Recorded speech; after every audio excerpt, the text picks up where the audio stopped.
ओम श्री परमात्मने नमः। अथ पंचदशोऽध्यायः। ऊर्ध्वमूलमदः शाखम् अश्वत्थं प्राहुरव्ययम् छन्दांसि यस्य पर्णानि यस्तं वेद स वेदभूत्। अधः च ऊर्ध्वं प्रसितास्तस्य शाखा गुणप्रभेदा विषयप्रबाला। अधश्च मूलानि अनुसन्ततानि कर्मानुबन्धीनि मनुष्यलोके न रूपमस्य तथोपलभ्यते नान्तो न चादि न च सम्प्रतिष्ठा। अश्वत्थमेनं सुविरूढमूलम् असङ्गशस्त्रेण दृढेन चित्वा तथा पदं तत् परिमार्गितव्यम् यस्मिन् गता न निवर्तन्ति भूया। तमेव चाद्यं पुरुषं प्रपद्ये यथा प्रवृत्ति प्रसिता पुराणी। निर्मान्य मोहा जितसङ्गदोषा अध्यात्मनित्या विनिवृत्त कामा। द्वन्द्वैर्विमुक्ता सुख दुःख संगे गच्छन्ति मूढा पदमव्ययम् तत्। न तद्भासयते सूर्यो न शशाङ्को न पावकः यद्गत्वा न निवर्तन्ते तद्धाम परमं मम। ममैवांशो जीवलोके जीवभूता सनातना।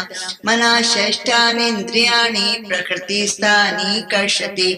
शरीरं यदवाप्नोति यच्चा उत्कामति ईश्वरः द्वैतानि संयाति वायुर्गन्धानि वाशया। श्रोत्रं चक्षुस्पर्शनं च रसनं घ्राणमेव च अधिष्ठाय मनश्चायं विषयान् उपसेवते। उत्क्रामन्तं सतं वापि भुञ्जानं वा गुणान्वितं। विमूढानानुपश्यन्ति पश्यन्ति ज्ञानचक्षुषा यतन्तो योगिनश्चैनं पश्यन्ति आत्मन्यवस्थितं। यतन्तोऽप्यकृतात्मानो नैनं पश्यन्ति चेतसा।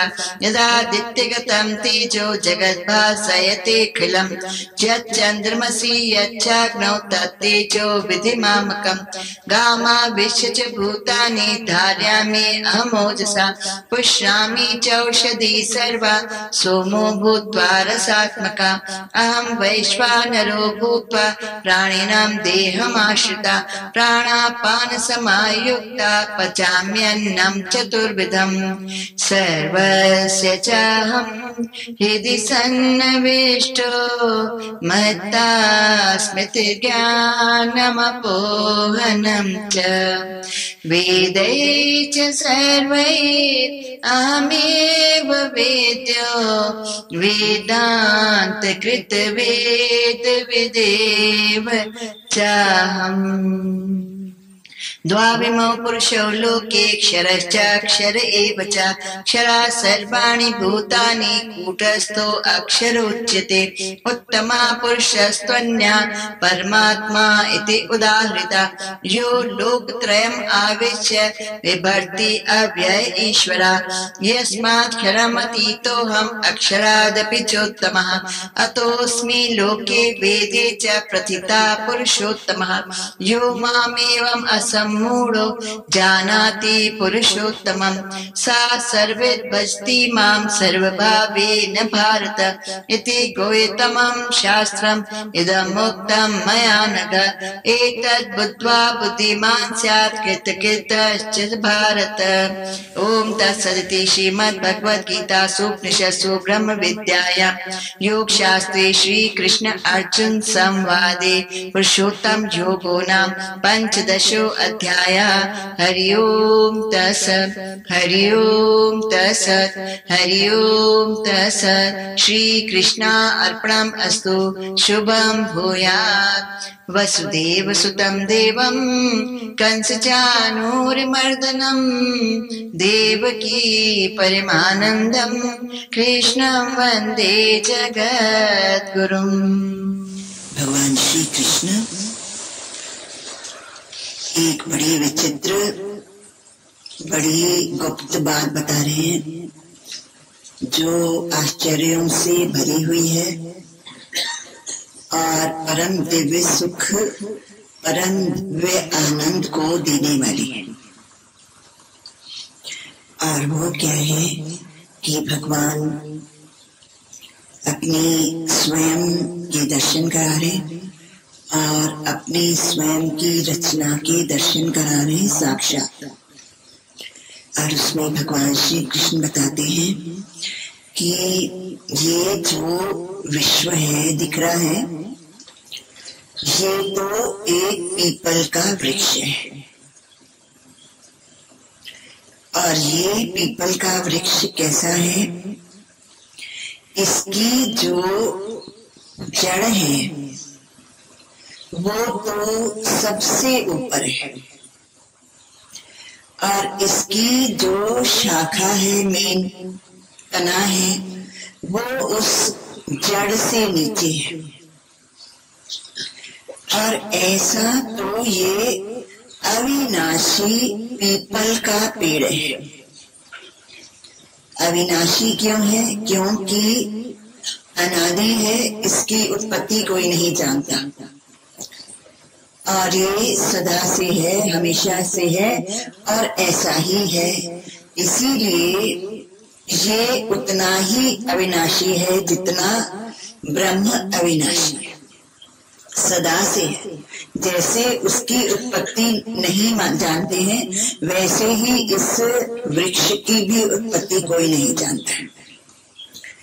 लेकिन उसकी बनावट ऐसी है, जैसे यहाँ पर धरती पर जो पीपल का पेड़ दिखता है उसकी एक बनावट है। और वो बनावट कैसी है कि उसकी जो जड़ है वो तो सबसे ही नीचे है और उसके बाद उससे ऊपर उसका तना है जो उसकी मेन शाखा है। तो इस तरह से ये दोनों जो वृक्ष हैं वो ठीक ऑपोजिट है। छंदासी यस्य पर्णानि, और ये जो सृष्टि का विश्व है, वृक्ष है, उसके जो पत्ते हैं वो तो वेद है। और ये जो जगत का पीपल का वृक्ष दिखता है उसके तो इस शेप वाले, हार्ट की शेप वाले हरे हरे पत्ते। यस्तम वेद स वेदविद, और जो बुद्धिमान ज्ञानी पुरुष इसको जान लेता है वो तो वेदविद माना सारे ही वेदों के सार को, वेदों के मैसेज को, जो बिल्कुल गुप्त है, हिडन है, अव्यक्त है, उसको जान लेता है। और वो मैसेज क्या है कि जानना क्या है कि वेदों ने जिसका विस्तार बताया है, संसार का विस्तार बताया है कि ये करने से पुत्र होगा, ये करने से धन मिलेगा, ये यज्ञ करने से स्वर्ग मिलेगा, और ये करने से बड़ा ऐश्वर्य मिलेगा, इस करने से हेल्थ मिलेगी, इस तरह सारे ही कीर्ति मिलेगी, यश मिलेगा, इत्यादि इत्यादि। संपूर्ण विश्व का जितना भी फैलाव है वेद उसके बारे में टोटल नो हाउ देते हैं कि ये कर लो तो ये हो जाएगा। और जो इसको जान लेता है, किसको? नॉट वेदों को, लेकिन वेदों के सारांश को, उनके मैसेज को जान लेता है, उसमें छुपे हुए रहस्य को जान लेता है, वो वेदों को जानता है।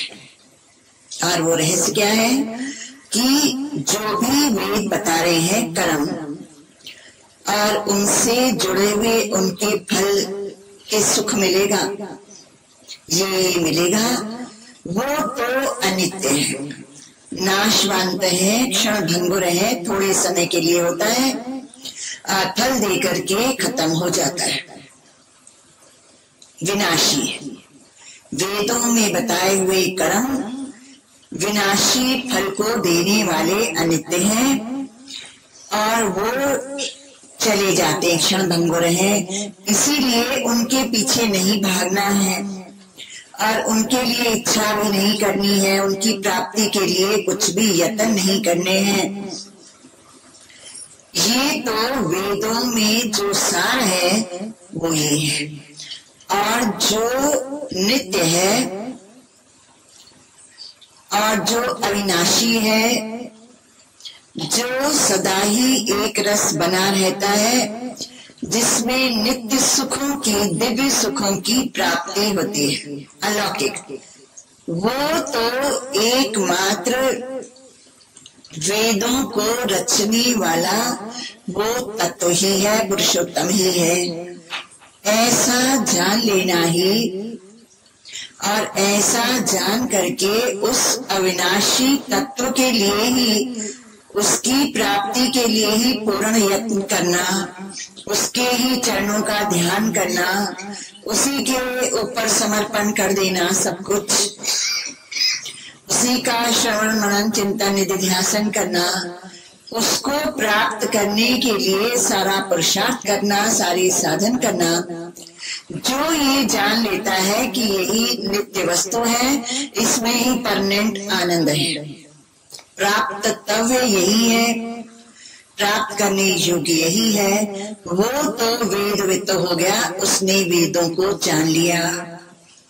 और इस तरह से भगवान श्री कृष्ण बता रहे हैं कि वृक्ष तो दो है, एक वेदों के द्वारा, कर्मों के द्वारा फैलाया गया संसार का वृक्ष है, उसमें सारी दुख है, क्षणभंगुर है, जन्म मृत्यु को देने वाला है, संपूर्ण दुखों को देने वाला है, एक के बाद दूसरा, दूसरे के बाद तीसरा, इस तरह से दुखों की चेन बनाता है। और जो वेदों को जान लेता है, उसके एसेंस को, तो वो वेदों को रचने वाले, वेदों में स्थित, वेदों से परे उस पुरुषोत्तम को भजता है। और इसी तरह से पुरुषोत्तम को अनन्य भक्ति से, अव्यभिचारिणी भक्ति से योग को प्राप्त कर लेता है, युक्त हो जाता है, और वो स्वयं पुरुषोत्तम हो जाता है। ये तो वेदवित्त होता है, जान लेता है। और उसी वृक्ष की और डिटेल बता रहे हैं। अधश्च ऊर्ध्वं प्रसितास्तस्य शाखा, उसकी जो मेन शाखा तना है वो तो जड़ के बाद है, और इसकी बाकी दूसरी शाखाएं ऊपर और नीचे और चारों तरफ फैली हुई हैं। और वो शाखाएं क्या है? देवता, मनुष्य और नीचे की योनियां, तिर्यक इत्यादि संपूर्ण योनियां, ये ही शाखाएं हैं। शाखाओं से ही वृक्ष बनता है, और इसी तरह से इनके द्वारा ही इस वृक्ष की स्थिति है, इनके द्वारा ही वो स्थित है, बना हुआ है। और ये जो देवलोक और मृत्युलोक, मनुष्य लोक और ये नीचे के पाताल लोक या तिर्यक इत्यादि योनियां, इन यही शाखा, इनके द्वारा ही ये फैला हुआ है। गुण प्रवृद्धा विषय प्रभाला। और ये वृक्ष कैसा है? अविनाशी वृक्ष की बात करें, जो हमेशा बना रहता है, अनादि है, अनंत है, उसकी ना तो बिगिनिंग पता है, ना अंत है, और ना ही तो उसका बीच कुछ पता है। वो कैसा है उसके बारे में बता दे रहे कि गुण प्रवृत्ता, सतोगुण, रजोगुण और तमोगुण, ये तीन गुण जो है वो ही इस वृक्ष को जीवित रखने के लिए जल का काम करते हैं। ये तीन जो गुण है वो संसार के वृक्ष में रहते हैं, और इसी कारण से ये बना रहता है। जैसे जल से ही वृक्ष बने रहते हैं, जल तत्व न मिले तो वृक्ष नाश हो जाते, जल जाते, खत्म हो जाते। ऐसे ही अगर ये तीनों गुण निकाल दिए जाएं तो बिना जल के ये विनाश को प्राप्त हो जाएगा। तीनों गुणों रूपी जल से ही ये जीवित है। विषय प्रवाला, और ये जो 5 विषय है, शब्द, स्पर्श, रूप, रस और गंध, ये ही इसके वृक्ष की कोमल कोमल कोपले हैं, जिनके द्वारा कोपलों से ही पुष्प बनते हैं और फल बनते हैं। ये कोपले ही पहले बनते हैं और उसके बाद ही बाकी बनता है। तो ये उसको कायम रखने के लिए कि फूल बनते रहे और फल बनते रहे और ये वृक्ष जीवंत रहे और हरा भरा रहे, तो ये 5 विषय ही कोपलों का काम करते हैं। और समझो इन 5 विषयों को यहाँ से निकाल देते तो ना तो फूल होंगे ना फल होंगे, वृक्ष नहीं रहेगा। इसीलिए 5 विषय ही इसकी कोपले हैं, कोमल कोमल कोपले। अधश्च मूलानि अनुसंततानि कर्मानुबंधेनि मनुष्य लोके। और इस मृत्यु लोक में, मनुष्य लोक में कर्मों के अनुसार, कर्मों के हिसाब से इस वृक्ष के साथ जो मनुष्यों को बांधे रखती है रस्सियों से, कि मनुष्य बार बार इसी संसार वृक्ष के पत्ते बनते हैं, डानियां बनते हैं, इसी वृक्ष में पैदा होते हैं और इसी वृक्ष में रहते हैं और इसी वृक्ष में मृत्यु को प्राप्त करते हैं। इस तरह इस वृक्ष से बाहर नहीं निकलते। इस पीपल के पेड़ के साथ पूरा समय बंधे रहते हैं, इसमें जीते मरते और रहते हैं। वो तो अधश्च मूलानि अनुसंततानि, वो जड़ें, दूसरी जड़ें, एक तो पहले जड़ बताई ऊर्ध्वमूलम, वो जड़ कौन सी है? वो तो नारायण है, स्वयं विष्णु, स्वयं वासुदेव हैं, जो पहले श्लोक में ऊर्ध्वमूलम बताया है। ऊपर उसकी जड़ है, तो वो जड़ कौन सी है? वो जड़ नारायण वासुदेव स्वयं है, बीज स्वयं है। एक तो वो इस वृक्ष से ऊपर है नारायण, जो नूर है, जो अव्यक्त शक्ति है, तत्व है, वहां वृक्ष नहीं है। वो वृक्ष की जड़ से पहले है, सर्वव्यापक वस्तु तत्व, नित्य पावर जो है, ऑल प्रिवेडिंग, वो तो इस जड़ से ऊपर है, वृक्ष से ऊपर है। वहां कोई वृक्ष नहीं है, वहां कुछ भी नहीं है, केवल अपने विशुद्ध स्वरूप में एकमात्र वो तत्व ही तत्व है और तत्व के सिवा कुछ नहीं है, कंप्लीट ब्लिस है, खेल नहीं। और ठीक उस तत्व के नीचे और बाकी सबके ऊपर साकार स्वरूप भगवान नारायण वासुदेव स्वयं विष्णु मेन मूल है, मेन जड़ है। जब वो साकार स्वरूप धारण करते हैं तो वो ही कारण बनते हैं सारे वृक्ष का, सारे संसार का कारण बनते हैं। स्वयं निराकार जब वो साकार स्वरूप धारण कर लेते हैं और वो अपने नित्य धाम में रहते हैं, धाम बन गया, उसके पहले कोई लोक नहीं है, कोई धाम नहीं है, ऑल प्रोवाइडिंग पावर है। अब जब उस पावर ने सगुण साकार स्वरूप धारण कर लिया तो वो नारायण स्वयं ही नित्य धाम में बैठ गए, निवास करने लग गए, और वो नित्य धाम स्वयं वासुदेव ही इस संसार वृक्ष की जड़ बन गए, फाउंडेशन, कारण बन गए। अब उनसे ही सब व्याप्त होगा, सब उनसे ही चलेगा, उनसे ही फिर ये जो अधः शाखा उसके नीचे तना बना, तो ये ब्रह्मा जी वो तना बन गए। लेकिन पहले कौन है? अव्यक्त निराकार, जहाँ वृक्ष नहीं, जहाँ कोई खेल नहीं, साकार ही नहीं, स्पष्ट ही नहीं, विजिबल ही नहीं। और ठीक वो विजिबल उस तत्व से नीचे सगुण साकार रूप धारण करके विष्णु रूप में नित्य धाम में अपने विराजमान, और उनके कारण ही उनसे नीचे अब कौन आ गए? ब्रह्मा जी आ गए, मूल शाखा बन गए। अब ब्रह्मा जी नहीं है तो उत्पत्ति नहीं होगी, इसलिए ब्रह्मा जी तना नहीं है तो आगे वृक्ष नहीं बन सकता है, और शाखा अगर जड़ ही नहीं है तो तना ही नहीं है, ब्रह्मा जी नहीं है। अगर विष्णु नहीं है, पहले नारायण नहीं है, वासुदेव नहीं है, तो ब्रह्मा नहीं आ सकते, तना नहीं आ सकता। इसीलिए सबसे ऊपर सबसे पहले कौन है?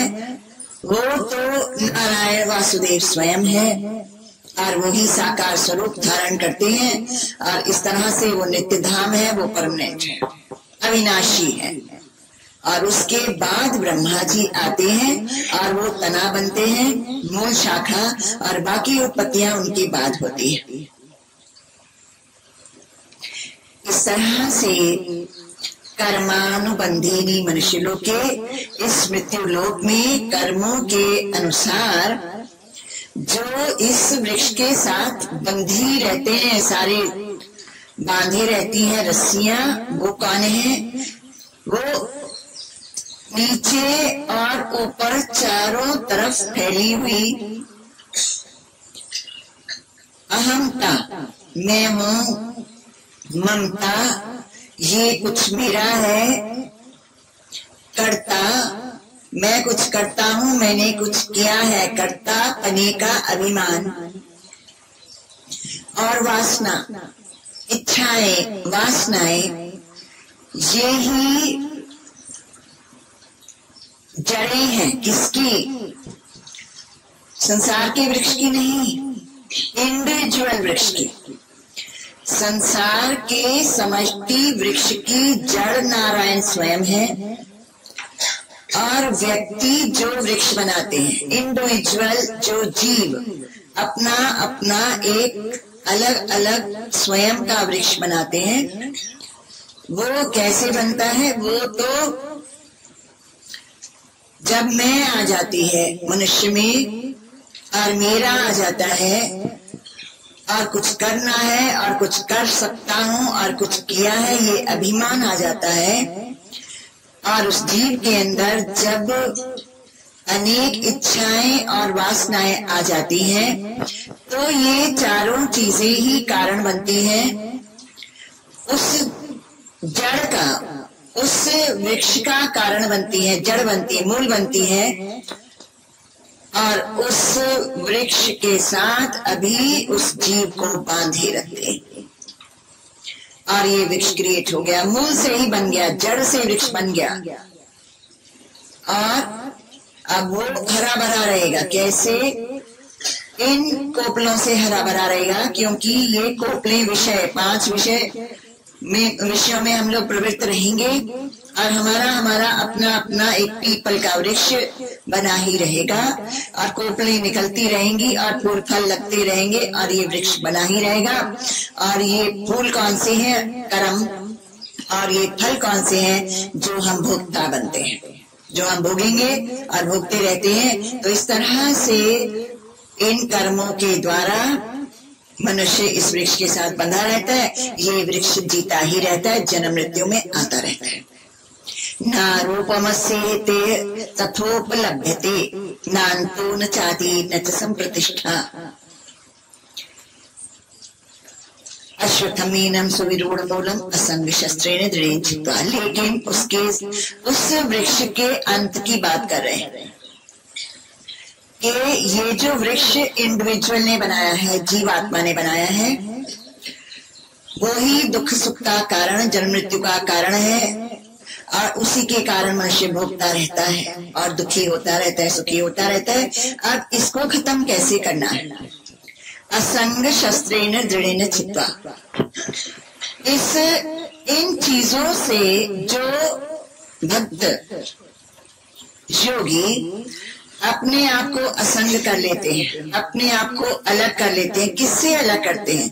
कर्तापने से अलग करते हैं, भोक्तापने से अलग करते हैं, कर्मों से अलग करते हैं, असंग।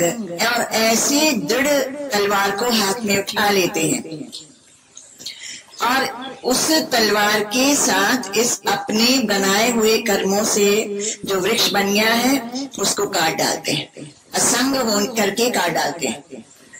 अश्वत्थम एडम, इस पीपल के वृक्ष को, जो कैसा है, सुविरूढ़ मूलम, जिसकी जड़ बड़ी स्ट्रांग है, जिसकी जड़ें अत्यंत डीप है, बड़ी नीचे गहरी उतरी हुई है, हमारे तीनों शरीरों से भी नीचे ये जड़ें गई हुई है और चारों तरफ फैली हुई है, बड़ी मजबूत है, बड़ी फैली हुई है। ऐसी ये जो हमने खुद का वृक्ष बनाया है इच्छा वासनाओं से, उसकी जड़ें इतनी डीप है, सुविरूढ़ मूलम, बड़ी जड़ें डीप है। तो इनका क्या है, ना तो कहीं अंत दिखता है और ना आदि दिखता है कि हमने कब से शुरू करी, कब से बनानी शुरू करी, ये शुरुआत हुई कहाँ से, इसका तो शुरुआत भी नहीं नजर आता है, न च संप्रतिष्ठा। और अभी जहाँ ये जो वृक्ष है जो हमने बनाया है, इसका हमें नहीं आदि नजर आ रहा है कि शुरुआत कहाँ से हुई, हमने कब ये काम शुरू किया, और इसका अंत भी नजर नहीं आता है कि ये हमारा काम खत्म कब होगा, और इसका मध्य भी हमें नजर नहीं आता कि अब नेक्स्ट मिनट क्या होगा, हम क्या करेंगे और हमसे क्या क्या होगा और उसका फल क्या निकलेगा, और आज के दिन में हम क्या क्या कर लेंगे और क्या फल निकलेगा, इसका होगा क्या, कुछ नजर नहीं, ना आदि ना मध्य और ना बीच, कुछ नजर नहीं आता है। ऐसा ये संसार का वृक्ष है। ना रूपमस्तथा उपलब्धते, इसका रूप भी हमें कुछ समझ में नहीं आता है।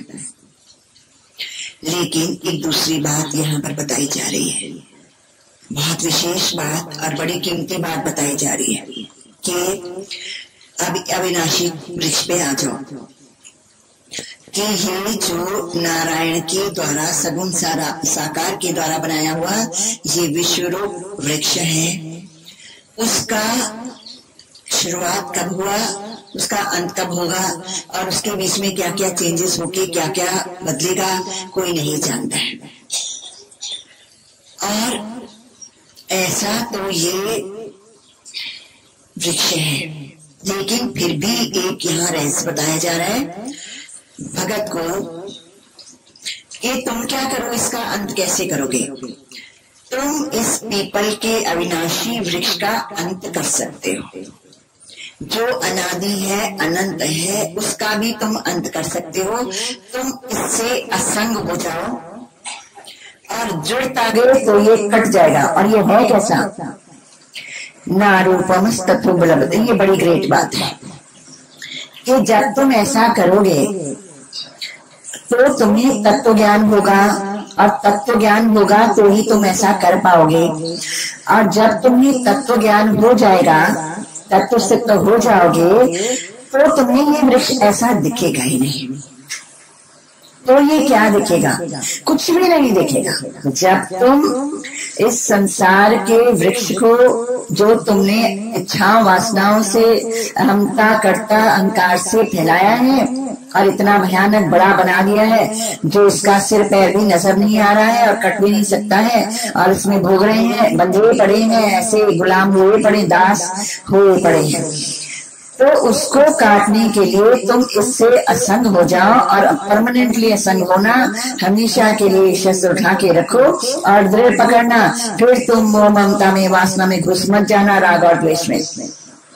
तो क्या होगा, तुम्हें अंदर ही अंदर तत्व ज्ञान की प्राप्ति होगी, सत्य की प्राप्तियां होंगी, शुद्ध की प्राप्ति होगी। और उसमें क्या अनुभव होगा, वृक्ष है ही नहीं ऐसा अनुभव होगा। नारूपमस तत्वोपलभ्यते, वहां तो मिलेगा नहीं, ढूंढने पर भी नहीं मिलेगा। जब तुम तत्व सिद्ध हो जाओगे और वहां पर तुम्हें अगर कोशिश भी करोगे, अहमता ममता वासना या तू और मैं या लोग या संसार दिखे, कुछ बंदा नजर आए, मैं नजर आए, नहीं नजर आएगी। ना रूपमस तत्वोपलब्धते, मिलेगा ही नहीं। तत्व में कुछ है ही नहीं, कुछ तत्व में संसार है ही नहीं, वृक्ष है ही नहीं, तू और मैं है ही नहीं, जड़ चेतन है ही नहीं। तो क्या सिखा रहे हैं कि तुम उस तत्व की प्राप्ति करो जहां पर कोई सृष्टि नहीं है, क्रिएशन नहीं है, जगत नहीं है, वृक्ष नहीं है, मैं और तू नहीं है, कर्ता और भोक्ता नहीं है, लब्धि नहीं होगा, वहां प्राप्ति ही नहीं होगा, वहां होता ही नहीं है। तुम उस तत्व की प्राप्ति कर लो, लेकिन कैसे? असंगता रूपी शस्त्र को उठा करके, पर दृढ़ता से उठाना, असंग बने रहना, और इस तरह से तुम्हें तुम्हारा ये वृक्ष कट जाएगा और तुम जन्म मृत्यु से छूट करके उस तत्व में, नित्य वस्तु में परमानंद की परमानेंट प्राप्ति कर लोगे। इस तरह से वृक्ष की बात और अवृक्ष की बात दोनों इकट्ठी चल रही है। अवृक्ष क्या? जहाँ पर वो तत्व अपने शुद्ध स्वरूप में होता है, इनविजिबल रूप में होता है, जहाँ क्रिएशन ही नहीं है, वृक्ष नहीं है, और वहां तुम पहुंच लोगे और तुम नित्यानंद को प्राप्त कर लोगे। तथा पदम तत्परिमार्गितव्यम, इस तरह असंगता रूपी शस्त्र को हाथ में उठाए रखना, उसको छोड़ना मत, असंग बने रहना। तो क्या होगा? उसके बाद तत्पद, तत्पद कौन सा है? जो नारायण से भी ऊपर है, तत्पद उसको बोलते हैं। एक तम पद होता है, एक तत्पद होता है। तत्पद है सबसे ऊपर है, जहाँ क्रिएशन नहीं है, जहाँ परम सत्य नित्य अपने शुद्ध स्वरूप में बना रहता है, परमानंद उसमें एक रस बना रहता है। ततः पदम, तब उस पद को जो तत्पद है, परिमार्गितव्यम, तुम उसको खोजो, तुम उसको ढूंढो, तुम उसके लिए पुरुषार्थ करो। यस्मिन् गता न निवर्तन्ति भूया, जिसको एक बार प्राप्त कर लेने के बाद फिर वापस संसार वृक्ष में कोई पैदा नहीं होता, फिर मरता नहीं, फिर भोगता नहीं, फिर सफर नहीं करता। एक बार उस पद को, जो तत्पद है, प्राप्त कर लिए हुआ योगी फिर वापस मृत्यु लोक में नहीं आता और वापस दुखों को नहीं, यातनाओं को नहीं सहता है, भय को प्राप्त नहीं होता है। यस्मिन् गता ना निवर्ति, फिर आ ही नहीं पाता है, फिर हमेशा वहाँ उस परम तत्व में, परम पद में, तत्पद में परमानेंटली उसका वासा होता है और परमानेंट एक रस अमृत का पान होता है और परमानेंटली हमेशा नित्य आनंदों की प्राप्ति होती है। तुम उसके लिए यत्न करो, असंगता रूपी शस्त्र को हाथ में पकड़ के। तमेव चाद्यम पुरुषम प्रपद्ये, और तुम उसी ही आदि, आदि माना जो पहले से था, जिससे पहले कोई नहीं था, पुरुषम प्रपद्ये, उसके चरणों को पकड़ लो, उसके शरण ले लो। आदि पुरुष नारायण की शरण ले लो, उनके चरणों को समर्पित हो जाओ, पकड़ लो। आदि जो सर्वप्रथम पुरुष है, यत्तः प्रवृत्ति प्रसुता पुराणी, जिससे सनातन ये संसार के वृक्ष की प्रवृत्ति हुई है, जिससे जिनके द्वारा ये संसार का महान वृक्ष दुख सुख का फैला हुआ है, उन आदि पुरुष नारायण प्रथम पुरुष की तुम शरण ले लो, उनके चरणों को पकड़ लो और इस तरह से उनका श्रवण करो, मनन करो, निधि ध्यासन करो, मना रहनी में लाओ, श्रवण करो, चिंतन करो, जप करो, तप करो, उनके बारे में ही सब कुछ करो। जो भी करो तुम वो वासुदेव के लिए ही करो, वासुदेव के इर्द गिर्द घूमो, उन्हीं के सहस्र नाम लो, उन्हीं के चिंतन करो, उनका ही मन में बार बार मनन करो, उन्हीं के बारे में सोचो, उन्हीं के लिए प्रवृत्त हो संपूर्ण शुद्ध कर्मों में। जो भी करो उनकी प्राप्ति के लिए, उनके बारे में जो उनसे कनेक्टेड है वही करो। ऐसा तुम करो और वैसा तुम उनसे जुड़े रहो। तामेव पुरुषम प्रपद्ये, उसमें उसी को मिले रहो, नारायण से, वासुदेव से जुड़े रहो और इस तरह से तुम्हें उस तत्पद की प्राप्ति हो जाएगी, जिसमें परमानेंट ब्लिस की प्राप्ति हो जाएगी। संपूर्ण दुखों से, संसार वृक्ष से छूट पाओगे, केवल उनके द्वारा ही छूटोगे। इसीलिए तुम जो भी करो उस आदि पुरुष नारायण के प्रति ही करना और तुम्हारा संसार का ये जो वृक्ष है जो तुम्हें बांधे हुए है वो जल जाएगा, खत्म हो जाएगा और वृक्ष से रहित तुम हो जाओगे। निर्माण मोहा जित संग दोषा अध्यात्म नित्या विनिवृत्त कामा। हमें बताया जा रहा है कि हमारा मार्ग क्या है। हमारी मंजिल बता दी, तत्पद है जहाँ संसार का वृक्ष नहीं है, पूर्ण शांति पूर्ण परमानंद है, वो तो मंजिल बताई है। और ये मार्ग बता रहे हैं निर्माण मोहा। तुम अपना अहंकार छोड़ो, मान छोड़ो, जो तुम्हें संसार से मान चाहिए, कीर्ति चाहिए, किसके कारण तुम आर्टिफिशियल बनते हो, जिसके कारण तुम संसार से जुड़े रहते हो, बिना बात के लोगों को खुश करते हो, बिना बात के लोगों की चमकचागिरी करते हो, बिना बात से तुम एक ढोंग रचा के रखते हो, इस तरह से उलझे रहते हो, आर्टिफिशियल बने रहते हो, बाहर बाहर घूमते रहते हो, और होता कुछ भी नहीं है। निर्माण, तो वो मान छोड़ दो और क्या बन जाओ, निर्माण बन जाओ। अहंकार से रहित हो जाओ, नीवे हो जाओ, नीचे हो जाओ, छोटे बन जाओ, भगवान को बड़ा बना दो और उनकी तरफ देखो और उनका भजन ध्यान करो, अपना मान छोड़ो। मोहा, ये जो भ्रम हो गए हैं, संशय हो गए हैं, अटैचमेंट्स हो गई हैं, वो छोड़ो, अटैचमेंट करो नारायण से, वासुदेव से। और ये जो तुम्हारी अनित्य वस्तुओं के साथ अटैचमेंट्स हो गई हैं, ये मिथ्या है, ये बंदे चले जाते हैं, ये चीजें चली जाती हैं, टूट फूट जाती हैं, ये छोड़ जाती हैं। बेकार के मोह को, बेकार की जो आसक्तियां हैं, इनको, मिथ्या आसक्तियों को छोड़ो, नारायण से आसक्ति जोड़ो। जित संग दोषा, और ये जो संग कर लिया है मरने वालों से, जाने वालों से, टूटने फूटने वालों से, चीजों से, पदार्थों से, कीर्ति से, मान से, यश से, और अपने स्वार्थ से और अपने लिए सुखी रहो टाइप से जो संग कर लिया है, उनको जीत लो और इनका संग छोड़ दो। संग कर लो, लेकिन सत्पुरुषों का, महान पुरुषों का, जो इतने सारे पहले हो चुके हैं, जो आज भी कुछ कुछ है, हर युग में होते हैं, इसीलिए उनका संग करो। भजन का, कीर्तन का, जप का, तप का, यज्ञ का संग करो, ज्ञान का, ध्यान का संग करो, लेकिन जीत लो उस संग को जो संसार के साथ तुमको जोड़ता है। और संसार के संग जोड़ता है तो कोई बात नहीं है, लेकिन भयानक दुख और भय देता है, इसलिए इस संग को तोड़ दो, जो जीत लो, छोड़ दो इसको।